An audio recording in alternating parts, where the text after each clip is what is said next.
Would Angela Rayner make a better leader than Keir Starmer? 0207 862 2222. So, love to know what you think about this. She's been facing allegations that she's vying for the top job because there's been a leaked memo full of policy ideas she sent to the Chancellor. She denied she had anything to do with the leak, and she said an inquiry is underway. Good luck with that. When asked whether she'd make a better leader than Keir Starmer, she said no. Have a look. To be leader of the Labour Party.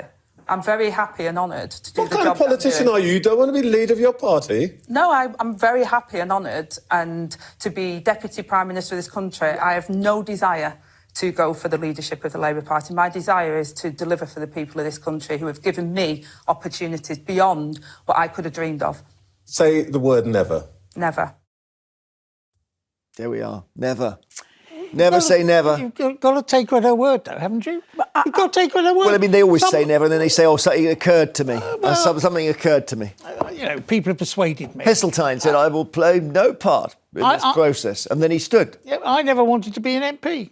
I never wanted it. People always used to say, oh, stand. No, I don't want to be a Member of Parliament. Just to say, an earlier interview she did with the Times newspaper, it was a sort of big feature on her as Deputy Prime Minister before, the pips were squeaking. Because at the weekend, she was battening down the hatches. She was pushing away a crisis. She said in that interview, at the moment, she didn't want to be Prime Minister at the moment. And I think that's a more realistic take on where she's at. She's a John Prescott figure. She's never going to be Prime Minister. She knows that. She's not daft. What do you think her limitations are? Well, she didn't go to university, for example.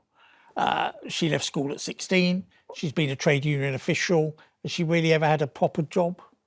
But she knows she's not going to be. John Prescott knew he was never going to make Prime Minister. Tessa, you don't agree? Yeah, we live in a totally different era, Brian. I just want to remind you... I don't think we do. The Westminster elite don't live in a different era. But the Westminster elite are bombing at the moment. Rishi Sunak, arguably on paper, academically, one of the most accomplished Prime Ministers we've ever had zero emotional intelligence, couldn't land a single political blow, and worse, quasi-Quarten. Tanked the economy. He is an A1 scholar, that man. Tanked the economy. Yeah, he was St Paul's, then he was Eton, then I think he was a scholarship to Cambridge. Oh, in exams, he absolutely motored. So, Brian, maybe you're wrong here. Maybe her not going to university is an advantage. Not if you look at the new Labour MPs. You look at those new Labour MPs that are packing the House of Commons. They're mainly young, they're mainly white, and they're all university educated. They're not going to go. That might be an argument for having her, though, mightn't it? That's that they're all barking up the wrong tree. The Labour core vote out there is less and less the white working class and more the white middle class. Right. The Guardian readers. And they don't. You think they object to Angela because I don't think. She's a different social class than most current Labour MPs. Which is precisely why she would be a great and credible unifying figure. Why do you keep on harking on about Boris Johnson and the return? Because he had this mass appeal, and Angela Rayner ditto. Well, a really good leader isn't the one checking out the figures in an exam way. They employ people around them, so she gets an effective, highly bright cabinet around her, and she, I think, would cut the mustard. I'm not sure that's how it works. You love Trump. She's got amazing television presence, Brian. You can't knock it. There's somebody who shines on TV. Yeah, she's iconic, and she loves the king. Does she shine on TV? Yeah, she loves the king. She's a real monarchist. She's old school working class. Well, old school working class Labour, yes. But that works. Look at Nigel Farage. It works. Populism works. She's popular, Brian. OK. Brian, another Brian in Cheshire. Hello. Hello, other Brian. Oh, yeah, another Brian. Two Brians. You can't have too many Brians. This is like Monty Python. One brain from another brain. Right. There we go. Yes, carry on, Brian. Yeah, well, basically, I think he's lost the plot. Who, Brian? I lost it years ago. Brian. No. She's a good. She will be a good leader. Right. She's got a brain. Why do you like her, Brian from Cheshire? Well, she's got a brain. Yep. Well, a lot of politicians have got brains. No, they're all in it, but, they're all self, blah, blah, blah. But I think she's genuine. All right. I think she's genuine. I think That's a she's good genuine. point, Brian, mate. And therefore, you have to take her at face value when she says she's not interested in being leader. If you think she's genuine, fine. I think she's genuine. She's genuinely wrong, but I think she's genuine. Is there? Look, let's touch on the thing that can't be spoken of. Is there something about Angela that men find attractive? Yeah, I find her attractive. I like You find her the cut of her jib. I like the clothes she wears. I like her style. I like her pull herself up by her bootstraps attitude. I buy into Angela. I hear you that She's her clubbing, and she's informal. Yeah. I think that's the idea. A lot she's of this relatable. is, if you went out with her for early drinks in the evening, would you have a good time? And I think you would. Would you still be standing? Well, no. I just think that you would have these a good time. days. Yeah. Would you say Keir Starmer would bore you a bit? Would Kemi be a bit serious? Yeah. Farage would be fun. Angela would be fun. Yeah, I agree with you. And the thing is about in the mass media world, where it's all about memes and social twittering and viraling, actually Angela works. You get your bright boys and girls around you. Yeah, Brian. but Brian had a terrible experience with Boris Johnson. I mean, you've never liked Boris Johnson. I've never thought Boris Johnson's fit to be Prime Minister. And he was somebody with all the lights on. I mean, you'd have a good night with him. And yet you like Trump. It doesn't make sense. Well, OK, perhaps I know Boris better than I know Trump. I've never met Trump. Right. But I know Boris reasonably well, and I worked with him closely for 4 years. And I saw how he operated, and I didn't like it. Because he was not a details man. He wasn't a details man. He wasn't a sympathy man. Everything was directed about his photo opportunities. Yeah. And it just, but there we are. But he had a good team around him. OK, he did. I mean, he flew too close to the sun, and we know how Boris ended, at least in his first round, as the PM. But I just think what's interesting here as well is it's a more detailed debate in the Labour Party about, do you save money or do you raise money? So do you either slash benefits or do you raise taxes? And Angela is firmly in raising taxes. Which is not where the rest of the Labour Party is. But I'm so glad Tessa said that, because that fundamentally, this is about policy. It is about we should soak the rich as the Labour Party. And Galia is in North Yorkshire. Do you think she's right? Hi, good morning, panel. Morning. I just wanted to say I'm not a great lover of Angela Rayner at all. I'm not a supporter of the Labour Party. But I have to say, the gentleman on your panel, I might have misunderstood or misheard what he said, but I think he said she didn't have a proper job. Now, I'm a nurse, and I know that she was a care worker and a home help previous to going into politics. So is that not a proper job? Yes, of course it's a proper job. I was thinking of her career as a trade union official, really. Yes, but I think that was such a flippant remark to make. Not very good at all. Well, and I think you really need to adapt that remark, don't worker. you? Yeah, no, all right. I mean, I think Brian forgot she was a care worker. So you see her as someone who's had what they call the school of hard knocks, Angalia? Well, yeah. I mean, she's worked from the bottom. Like you say, I'm not a fan of hers or a fan of Labour, but, give her credit. She's been on the shop floor, she's worked hard, she's got herself through everything. She might not have gone to university. Not everyone needs to go to university to do the good jobs in life. So yet again, and I think that's maybe coming from maybe a chap who's gone to private school. Do you know what I'm saying? I went to the local comprehensive. Yes, but you're being quite flippant about someone. Just because you don't go to university doesn't mean you can't be of someone of importance. Well, I think Brian genuinely thinks you've got a job in the Labour Party. Brian genuinely thinks you need to go to university to be Prime Minister. I don't think you do. Well, maybe that's where we got the disagreement, isn't it?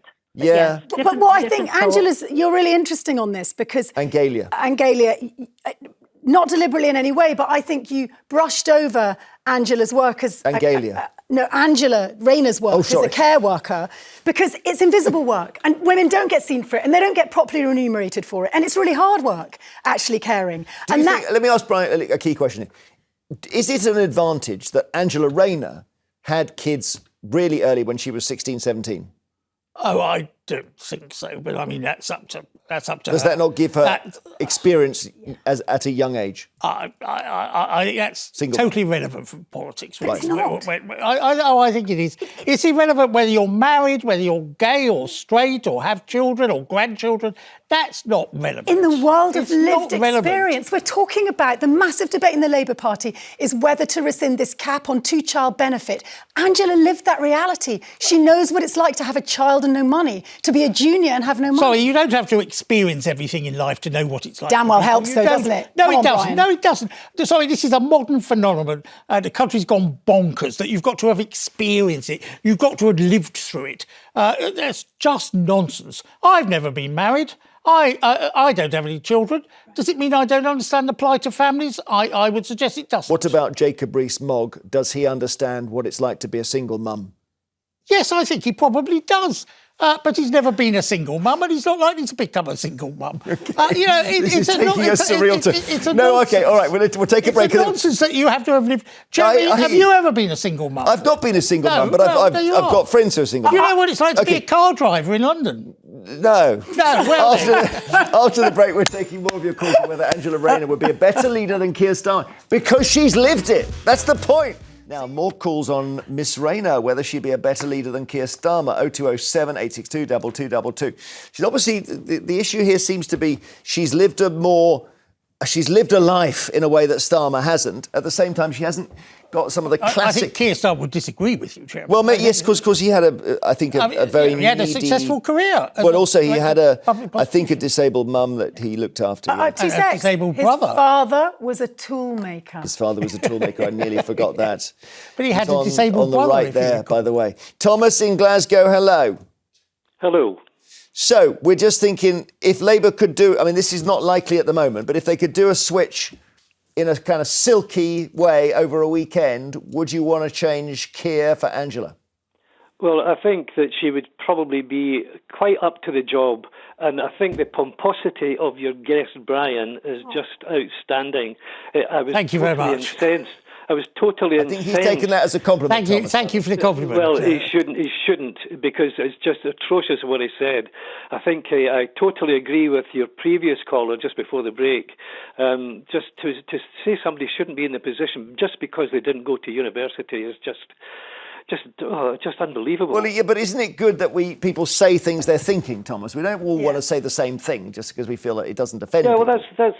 that's true. But I think that I think Boris Johnson's rubbed off on him too much. Okay. Oh, no. But do you think that Angela Rayner would be a good leader of Labour?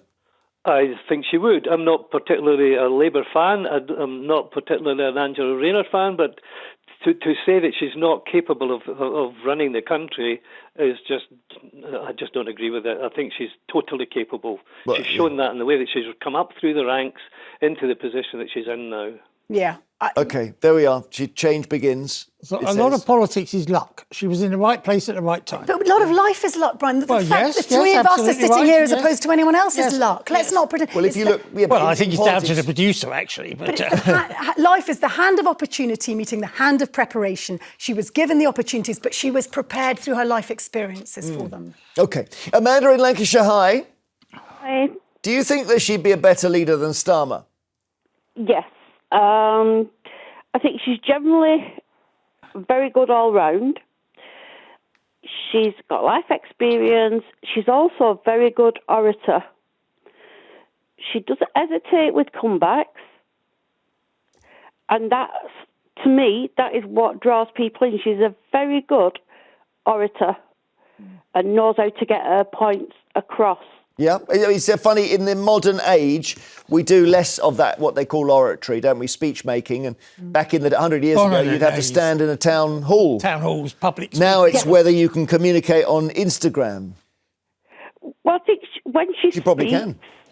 She's Well, a very she's good very deputy good. leader to Starmer. She's a very good deputy leader to Starmer. Hi, Amanda. I think we should all Hiya. remember why we're talking about this. And we're talking about it because a man is spooking the two main parties, and he's called Nigel Farage. This man can go into a supermarket with a phone, look at a pair of melons and go, melons?